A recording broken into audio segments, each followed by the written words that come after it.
sir, may ginawa na naman tayong wiring.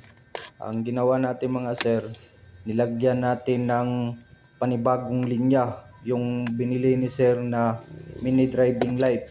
So ayan mga sir, nag-install tayo ng relay, tsaka nilagyan natin ng fuse para iwas sa grounded or sunog, para hindi tayo maka-damage ng binili ni sir na mini driving light. So ayan mga sir, para safety kailangan talagang lagyan ng relay tsaka fuse. So ayan mga sir, yung ginawa natin, kinulikot natin yung wire tsaka relay para patungo doon sa mini driving light nya. So ayan mga sir, i-install na natin. Yung ginawa natin mga sir, gusto kasi ng may-ari na separate siya, kumbaga lagyan ng panibagong switch sa gilid. So ayun mga sir, yung ginawa natin, para iwas tayo sa grounded or iwas tayo sa sunog, tapos iwas din tayo sa damage. So ayun mga sir, yung ginawa natin, ilagyan natin ng relay. So ayun mga sir.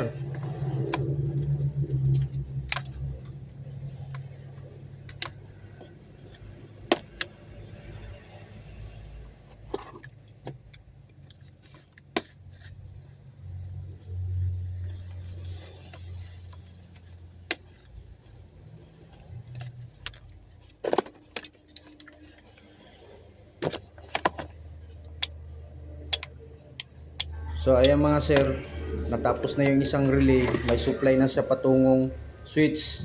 So ang ano kasi dito, bali dalawang relay yung gagamitin natin kasi dalawang ilaw yung umiilaw sa mini driving light, dilaw tsaka puti.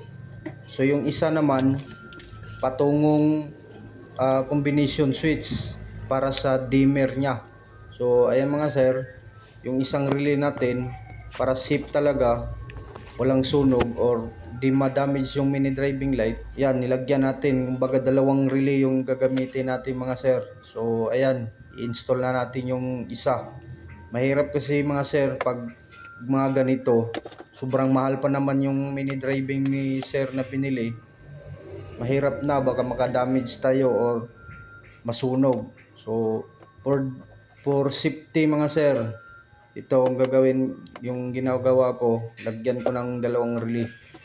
So di basta-basta ang mag-wiring mga sir. So ayan, mahirap i-explain. So para kasi sa akin mga sir, for the safety lang, based on my experience. Sana all.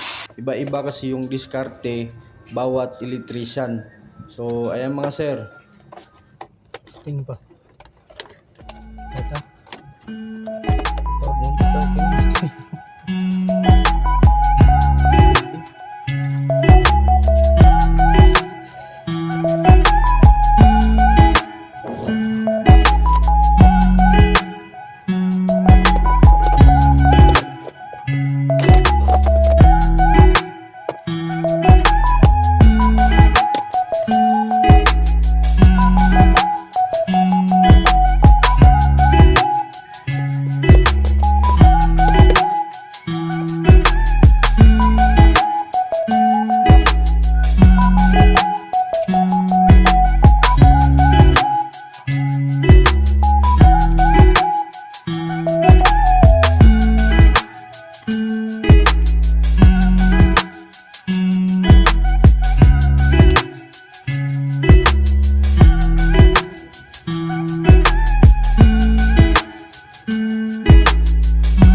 Guys, nag-install tayo ng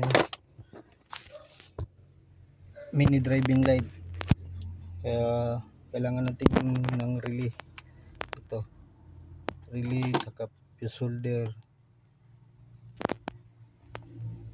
kasi ano yun, para iwas tayo sa sunog, tapos iwas din tayo na masira yung mini driving light. Yan guys, install muna natin. Ito guys, sa mini driving light installation, ito yung switch nya, ito, tapos ito yung relay fuse holder, pero dito lalagyan pa rin natin ng fuse holder para safety yung gawa natin, para iwas sa sunog. Yan guys, ito yung nakaabang na yung papunta doon. Dito lang natin ilalagay yung relay para hindi pangit tingnan, para hindi makalat doon sa kilid ng baterya. Guys, yung ibang electrician kasi doon nilalagay sa gilid ng baterya, kaya pangit tingnan. Kaya yung ibang electrician, wag nyo na yung gagawin, dito na ninyo ilalagay sa ilalim.